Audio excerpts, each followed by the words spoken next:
2025 has been a very interesting year for Xbox and the Xbox brand. And really, it starts further back than that. But I think 2025 kind of highlights a lot of the issues that Xbox is having. Now, it hasn't been all negative. You know, seeing the sales results of Forza Horizon 5 over on the PlayStation had to be a very good feeling. Getting things like Helldivers 2 onto the Xbox console, a first party PlayStation game, and yes, it is published and decided by PlayStation, to be put onto the Xbox brand seemed like a big win. It seemed like things may be getting a little bit better for Xbox and kind of their place within gaming. But of course, there's a lot of other stuff tied into it. A new handheld system that costs $1,000, a price increase for Xbox branded systems, and then another price increase for Xbox branded systems, but everything is an Xbox. We're going to cancel Perfect Dark, you know, the game that a lot of people were looking forward to, that we literally showed off last year to show you how cool this game looked. And we decided not to do it, though. And then, of course, all of the recent news with the rise of Game Pass prices, of course, the added stuff into Game Pass, the removing of stuff into Game Pass, and now the future looks a bit hazy. There's been reports that this next generation console might not happen, and there's some doubt surrounding it, this, that, or the other. And when you take a step back and you look at the bigger picture, it's an absolute mess. And I think everyone is kind of left wondering, well, like, what is next? Like, what is Xbox actually going to do? Because I feel like you're now between a rock and a hard place, trying to be everything to everyone on every platform or every device hasn't exactly been lighting the world on fire. Things like purchasing Call of Duty or purchasing Activision Blizzard so that you could get Call of Duty in order to generate more Game Pass, revenue and more people signing up for Game Pass. It didn't work.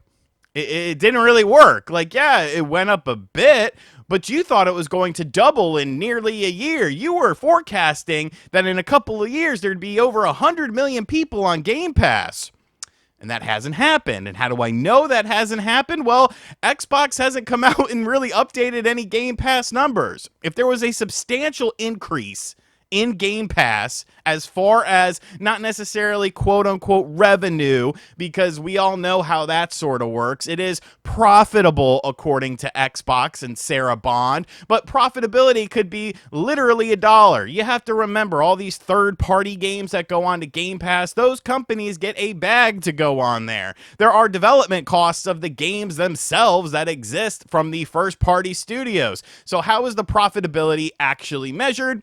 We won't ever know, because Xbox, of course, keeps a lot of their sales data close to their chest. But if Call of Duty couldn't light Game Pass on fire to get you to these astronomical numbers that you were predicting, and if you're raising the price of Game Pass, which is obviously going to alienate new consumers, potentially alienate current consumers that are signed up with Game Pass, and you're raising the prices of the consoles that you currently have on the market twice in the calendar year of 2025, what's the goal?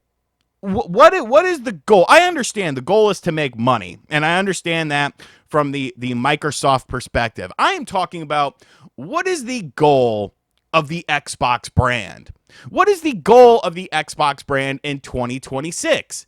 Is it to get people to play Xbox published games, and that's why we put them on a litany of systems? I mean, okay, that seems like a good idea. You have you're one of the biggest publishers like in the world, if not arguably the biggest, with things like Call of Duty, with things like your first party studios, pending that you actually release the games and you don't cancel them. You own a lot of companies. You own Bethesda. You own over 15 plus different companies under your umbrella. So if a game comes out from that studio, that's money for you. Seems like that could be something you want to lean into. That's why you put these games on PlayStation. That's why some of these games are coming out on Nintendo Switch too, such as Indiana Jones. All of these sort of things make sense for a publisher to do. And that's what you kind of are viewed as nowadays, a publisher. But the problem is that you talk out of both sides of your mouth. You want to be a publisher, but you want people to buy Xbox systems and be within the Xbox ecosystem, but they don't necessarily have to be within the Xbox console ecosystem as long as you're playing in Xbox console games and there's Xbox Play Anywhere. But please buy our next generation console and please buy our current generation console because you're still making them. If you didn't want people to buy your console, you wouldn't be talking about next generation hardware. You wouldn't be doing deals to have this handheld system come out that is branded with Xbox on it. So what is the goal? What is the goal? That's the question I keep having, and I see people saying online, well, do you think that, maybe they'll walk back the whole Game Pass thing? They'll lower the price back again. We saw what happened with the Outer Worlds 2.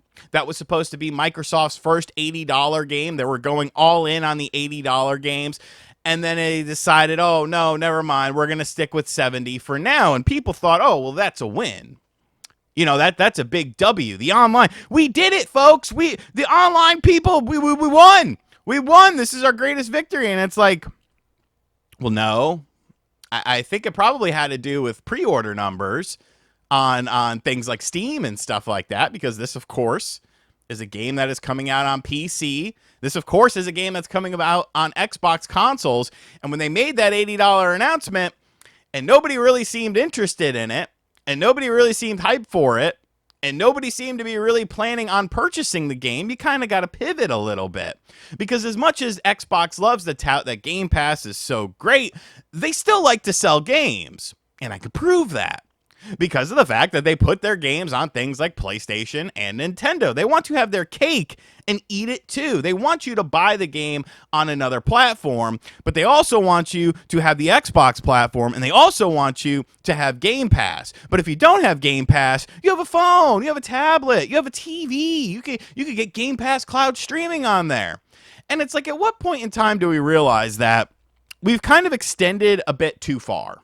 We've kind of gone a bit too far with trying to be everything to everyone. And in actuality, a lot of people don't like that. A lot of people like to know what they are getting into with a product or a device. What is the intent of this product? What is the intent of this device? You're not necessarily going to get a lot of people to sign up for Game Pass over on the PlayStation or Nintendo side of things when you're raising the price of it. And if I only want to buy 2 Xbox games in a calendar year on my PlayStation or on my Nintendo Switch 2, at most that's going to cost me $140. That's cheaper than a year of Game Pass. Plus, I would have to get one of your consoles. I can't just buy an Xbox Series S anymore for super cheap and then get Game Pass because you raise the price of that as well. Well, you could get PC Game Pass. But now we're getting into a whole different marketplace. I don't understand why companies don't get this.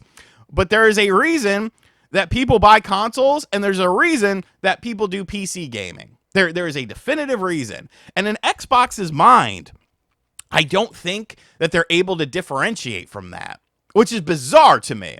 But I don't think they realize that there are people that prefer a console because of the simplicity of it. There are people that prefer a PC or personal computer, as the cool kids call it, because they like the customization options. They like to be able to do this, that, or the other and have, their $5,000 graphics card get maxed out and stuff like that.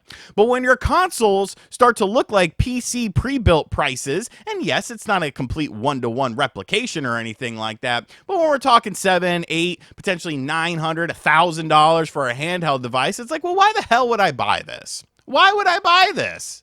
If I'm going to be spending this amount of money, I might as well just get a PC. So do you want people to go over to PC?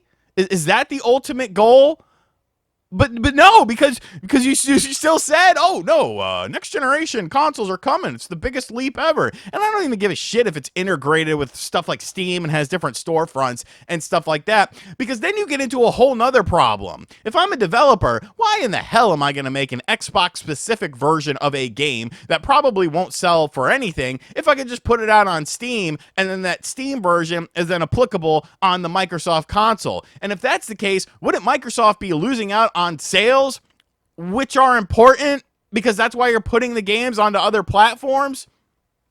Where is Phil? Where is Sarah? But you know what? I don't even know if we need to see Phil and Sarah right now. I don't even know if I need to hear them talk. Why? I mean, they lie. they lie. You got, like, it's more and more evident that a lot of this is just PR nonsense. There's no actual truth to anything that is being said. You know, it's just, you know, and like these Xbox insiders and stuff like that, the people that talk to people on Xbox, do you honestly think about this for a second. Do you honestly think that these people that have made connections with Xbox, and I'm not calling anyone out or anything like that, I'm just saying how I view it, how I kind of perceive all of this to be. Oh, I talked to Microsoft and they said that everything is fine. I talked to Microsoft and they said that next gen consoles are coming. They reached out to us. Okay. Do you honestly think that these PR people that you're talking to at Microsoft are actually going to tell you the truth about a situation? Do you think that they're actually going to be upfront, candid, and honest with you? Do you think that they're going to tell you the full story? Or are they going to be PR? Because PR is exactly what it is. PR is supposed to paint you a picture that is a positive picture so that nobody gets worried, so that nobody starts to panic, so that investors are happy, so that people still are happy about the brand, and there's that carrot that's dangling at the end of a stick, something to give you hope, something to give you wonder, something to make you wake up the next day and be like, I love Xbox, and I am an Xbox brand ambassador, and this, that, and the other. Like, I'm just posing a question there, and you can answer that question however you want to answer it. You could take anything you want from that. But what is Xbox's future? What is the focal point? Is there a focal point, or are we still going to continue to do this nonsense? How long can we keep up this charade? How long can everything just make sense? And how long do people like Phil Spencer and Sarah Bond really have left at the company? I don't know, man. It's spooky season. Like, what the? You got Christmas coming up, dog. You think people are buying Xboxes this Christmas? You think people are lining up for the latest Xbox console? Is that what people want? We know that's not the case, because you're not in the freaking Amazon catalog. You're not in the Walmart catalog. You're nowhere to be seen. I want Xbox to be successful. I want there to be competition within the video game sphere, because if I'm stuck with just PlayStation and Nintendo, boy, oh boy, does that sound like purgatory. That does not sound like a very good time to me. I think there needs to be more competition. But all these companies are showing their greedy side. Anyways, guys, let me know what you think the future of Xbox is. Where do we go? Where do we go now? Where do we go from here? And as always, thank you guys for checking out this video. If you're new to the channel, be sure to hit that subscribe button. Be sure to like, comment, and share. Hit the bell as well. And as always, I'll catch you guys on the next video. Later.